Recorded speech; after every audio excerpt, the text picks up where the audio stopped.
Okay జనా video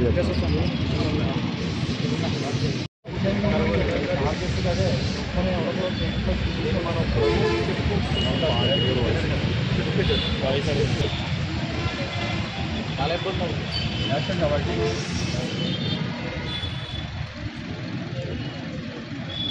ఇటువైపు అయితే దీన్ని తీసుకొచ్చి దాన్ని కలుపుకున్నావో ఆ బళ్ళు గ్యారంటీగా తీయాల్సి వస్తుంది. తీసేయాలంటే తర్వాత ఇలాగే కదా.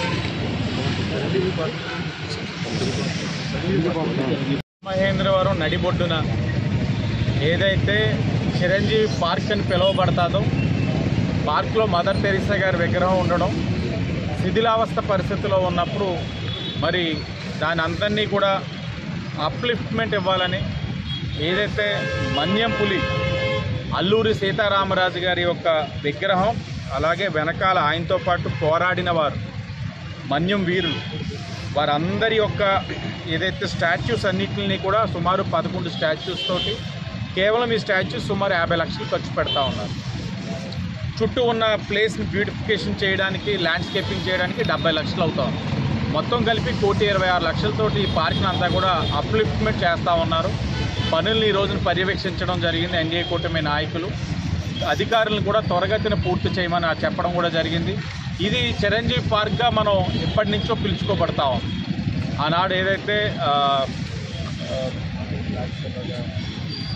చేతుల మీద ఈ పార్క్ని ప్రారంభించుకోవడం జరిగింది.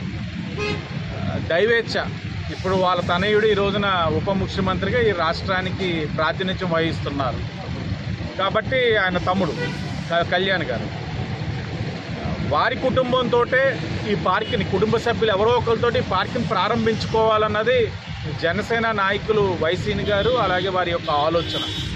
మరి ఆ ఆలోచన గౌరవించి తప్పకుండా ఆనాడు చిరంజీవి గారి చేతుల మీద జరిగినప్పుడు ఇప్పుడు మరలా ఆ కుటుంబ సభ్యులు ఎవరో ఒకరి చేతుల మీదే జరగాలన్నది మా తాలూకు ఆలోచన. దానికి ఏ విధంగా చేయాలన్నది వారి వైపు నుంచి వాళ్ళు చేస్తూ ఉన్నారు. అధికారులు త్వరగతిన పనుల్ని పూర్తి చేసి ఫిబ్రవరి 2nd వీక్ దీన్ని ఓపెన్ టు పబ్లిక్ చేయాలన్న ఆలోచనతో పనిచేస్తూ ఉన్నాం. ధన్యవాదాలు.